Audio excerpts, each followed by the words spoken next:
Primero que nada, la presentación del programa nuevo. Este es el primer programa que vamos a hacer sobre economía obrera, análisis crítico de la actualidad, problemas y propuestas. Primero o segundo, después de la presentación del programa, los agradecimientos.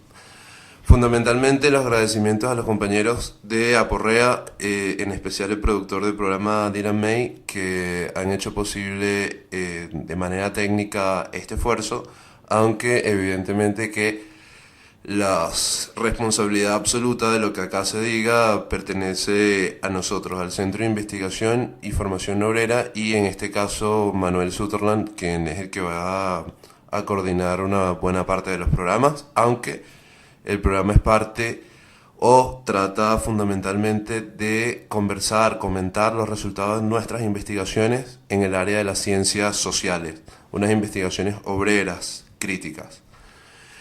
Lo segundo, o lo tercero ya, porque he dicho lo segundo como un par de veces, sería la invitación formal a todas las personas que quieran comunicarse con nosotros al correo alemsifo@gmail.com. Alem como Alemania y Sifo con C de casa. alemsifo@gmail. Nuestra página web www.alemsifo.org y por supuesto el Facebook y el Twitter Alemsifo ambos. Utilizando siempre las redes sociales para tratar de llegar el mensaje lo más posible en cuanto a la lucha que tenemos contra el capital, que todo lo tiene y casi todo lo puede, pero ahí seguimos en contacto. Lo tercero, y quizás lo cuarto ya, sería exponer muy brevemente lo que serían los temas. En este primer programa, en el programa 1, vamos a hablar de 5 cosas muy rápidamente. Lo primero sería Venezuela en su contexto mundial. Lo segundo, Venezuela como proceso nacional. Lo tercero, los problemas más graves que tiene el país. Lo cuarto, lo de los problemas coyunturales, estructurales y la fementida guerra económica. Y lo quinto, algunas propuestas revolucionarias que vamos a ir lanzando siempre. Sin más preámbulos, como dicen los malos presentadores, podríamos ir al tema 1 inmediatamente. El tema 1. Apunte sobre Venezuela como fracción de un proceso internacional de acumulación de capital. Venezuela tiene que entenderse desde la crítica de la economía política, desde la dialéctica materialista, como una fracción de un proceso de acumulación de capital que se realiza a través del mundo como una unidad. ¿Qué quiere decir esto? Lejos de las ideas de dependencia, centro, periferia y este tipo de ideas que fragmentan la unidad de acumulación del capital, Venezuela es, por así decirlo, una especie de parte de un cuerpo que está absolutamente conectado, absolutamente imbricado, como es el capital a través del mundo. Ese proceso tiene a Venezuela como una parte integrante y tiene a Venezuela como una mínima expresión de todo lo que es su acontecer. Ahora, viendo eso, podemos entender, algo que hablaremos en otro programa, que la teoría del subdesarrollo y la teoría del desarrollo confunden a los niños con los enanos. Entonces, Venezuela, para nosotros, es un país capitalista, un país que se ha desarrollado de acuerdo a sus posibilidades históricas y es un país que no amerita de mayor acción de la burguesía, de la clase capitalista, sino, a nuestro juicio, amerita de una revolución socialista que haga saltar por el techo las limitaciones del proceso nacional de acumulación de capital. Yendo hacia el punto 2, precisamente, el proceso nacional de acumulación de capital tiene a Venezuela como un país cuya dinámica central, cuyo eje central, es la renta de la tierra, la acumulación a través de la renta de la tierra minera, específicamente del petróleo. Por eso es que desde hace algunos años se ha considerado que Venezuela es un capitalismo rentístico. Ese capitalismo rentístico, que yo no lo llamaría así porque hay muchos autores que ya le dan ese nombre y lo confunden con una idea absolutamente absurda que es que el petróleo es el excremento del diablo, que es malo, que es una desgracia. Yo diría que todo lo contrario.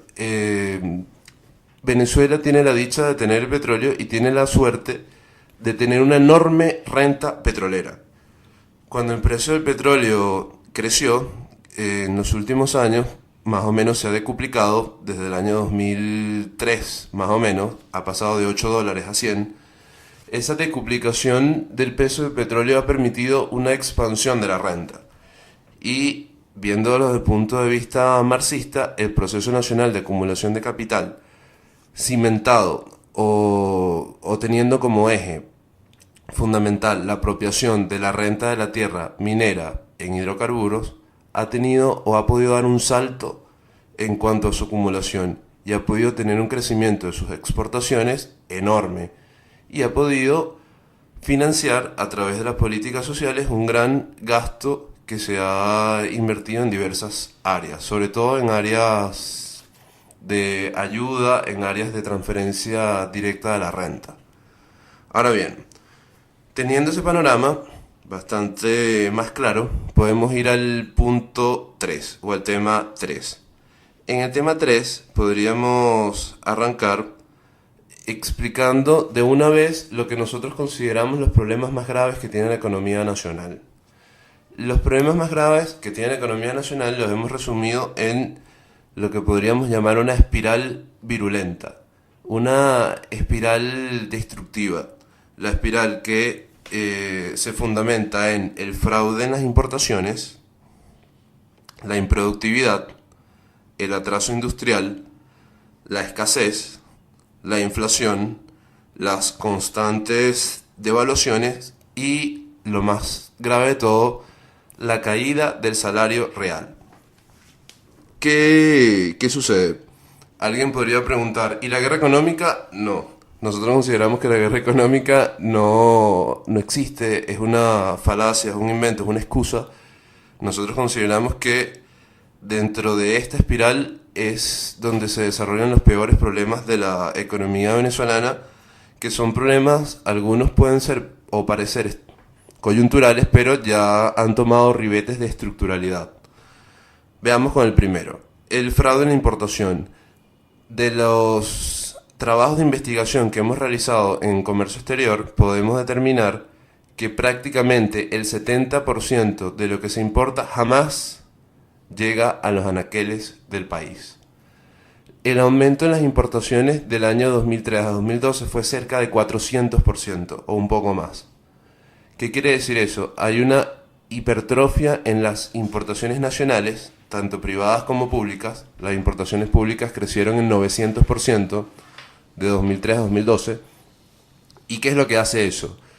Eso hace que haya una fuga enorme de capital. Esa fuga enorme de capital, esa salida de capital por las importaciones fraudulentas, es o conlleva directamente a una caída drástica en el respaldo que necesita en divisas la moneda. ¿Qué otra cosa se genera muy rápidamente? Empeora muy fuertemente la producción. La productividad del trabajo disminuye fuertemente. ¿Por qué? Porque la sustitución de capital fijo o la producción industrial tiende a achantarse, tiende a frenarse, ya que las empresas industriales empiezan a importar para apropiarse de dólares preferenciales y revenderlos por dólares a precio paralelo. No hay inversión industrial, no hay fábricas caminando, sino fábricas cerradas que se convierten en importadoras. Eso lleva a o profundiza el enorme atraso industrial del país. La construcción socialista amerita un desarrollo importante de fuerzas productivas.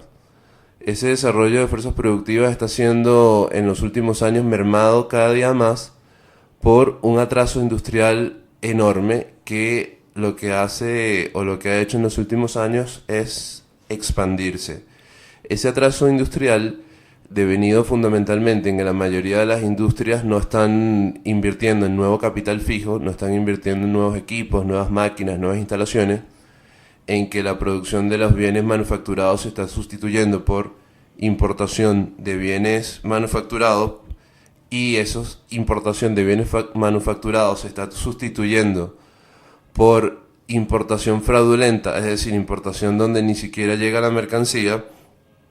Todo eso causa enormes estragos para el futuro económico del país, su futuro social, y atiza la incapacidad del país para producir las mercancías que necesita su clase obrera, incluso mercancías tan sencillas como envases plásticos, que teniendo Venezuela un desarrollo petroquímico moderado pudieran hacerse muy fácilmente.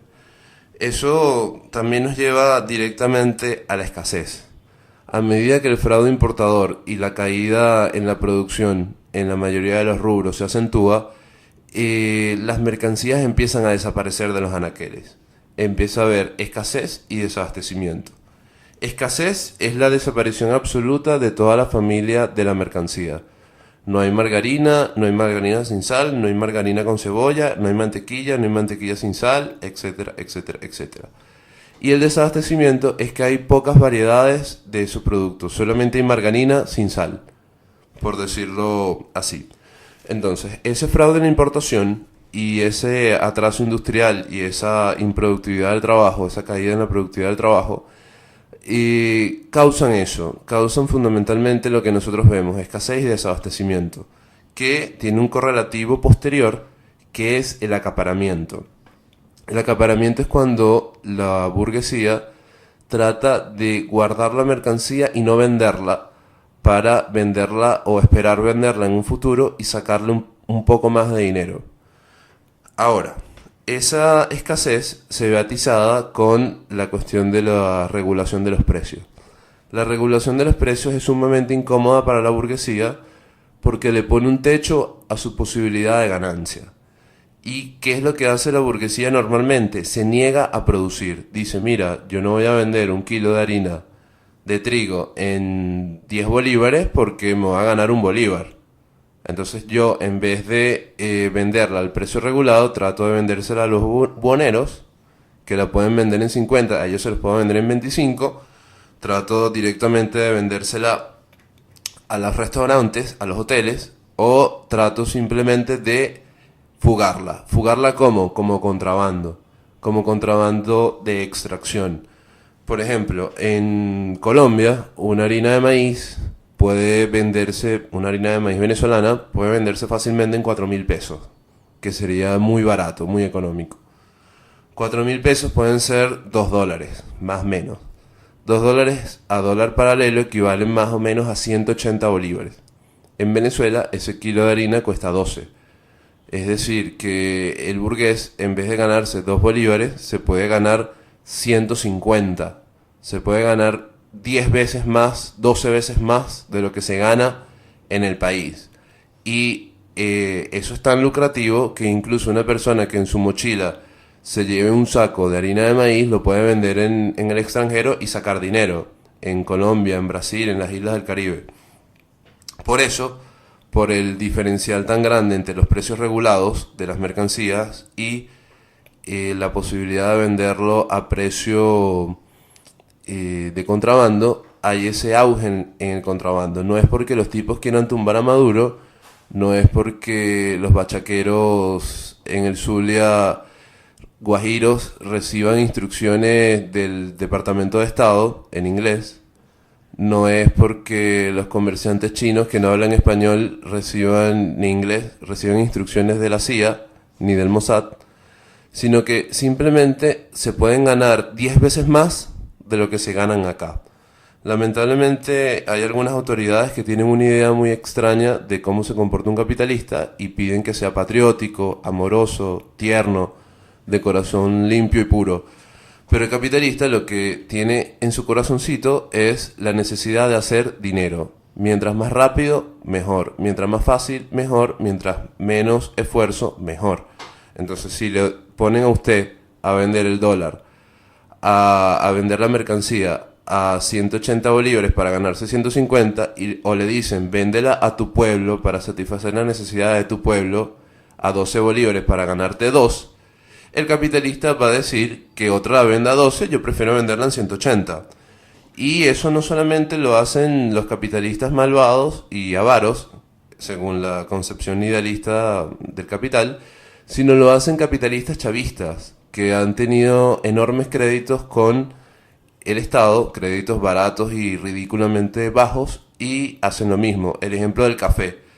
Muchos de los que reciben créditos para sembrar café, reciben esos créditos, siembran café, recogen la cosecha y en vez de venderla a las torrefactoras, a los silos estatales, lo sacan por contrabando.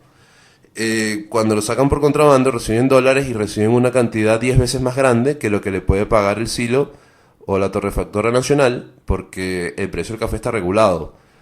Ahora, esas personas pueden ser muy chavistas, pero también son muy vivas y son muy codiciosas y muy astutas. Entonces, lo astuto, lo codicioso, lo que manda la ética del capital es tratar de vender tu mercancía al precio más alto posible. Así actúa todo capitalista: rojito, blanquito, amarillo, azul, anaranjado. Igualmente, esa, esa fuga, ese contrabando de extracción, más el fraude en la importación, más la improductividad, genera una terrible inflación, un crecimiento de los precios voraz. Ese crecimiento de los precios voraz también ha sido atizado, desgraciadamente, por un aumento monstruoso de la producción de dinero inorgánico por parte del Estado. El Estado ha planteado cubrir los déficits que se sobrevienen de esta situación a fuerza de producir más dinero, de darle tres turnos a la maquinita de hacer plata o tratar de traer obreros más activos para producir esa plata. ¿Qué pasa?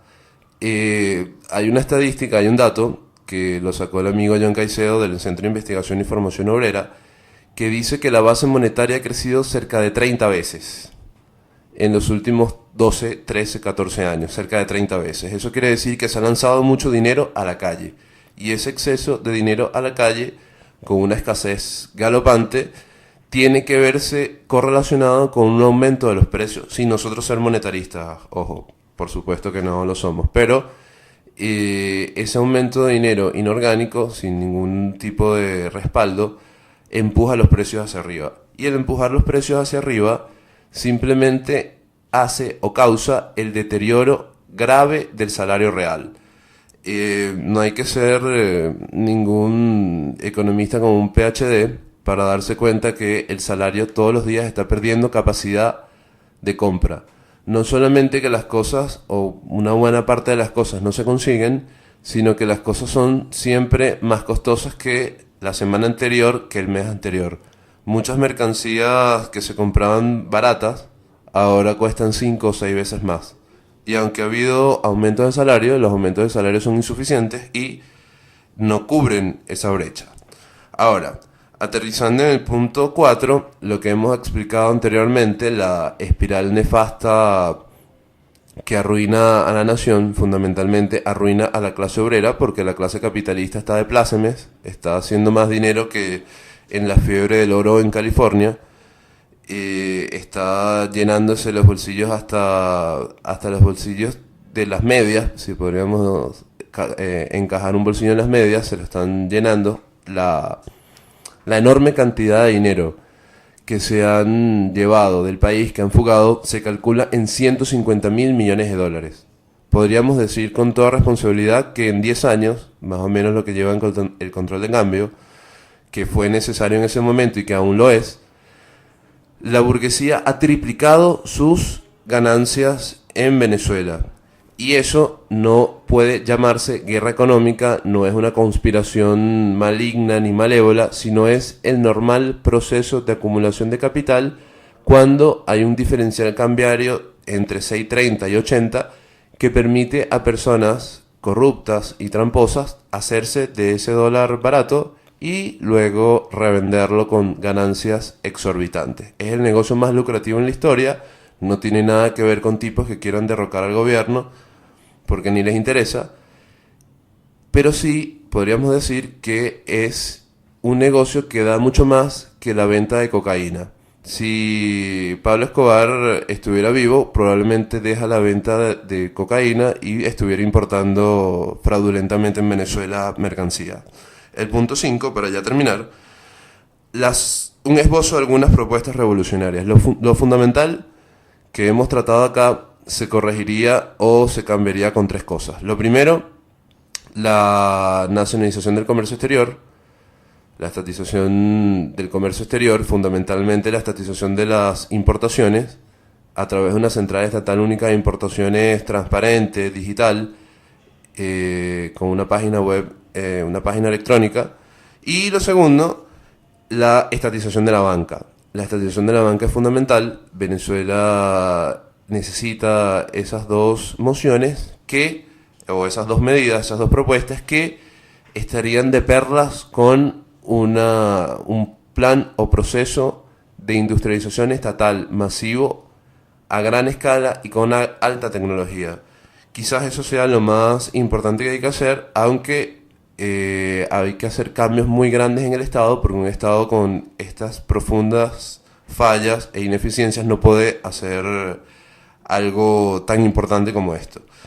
Con esto creo que hemos terminado nuestro breve programa de hoy, invitándolos de nuevo a que nos escriban a alemsifo@gmail.com, invitándolos que visiten nuestra página Alemsifo, Alem de Alemania, Alem, y Sifo con C de casa, .org, www.alemsifo.org, el Twitter y el Facebook, obviamente Alemsifo como siempre. Muchísimas gracias de nuevo a los compañeros de Aporrea, a Dylan May por la producción y su paciencia, por escuchar hablar yo tan rápido, y agradecemos a todos los que están ahí y puedan preguntarnos, criticarnos y hacernos propuestas a través de las redes sociales. Muchísimas gracias.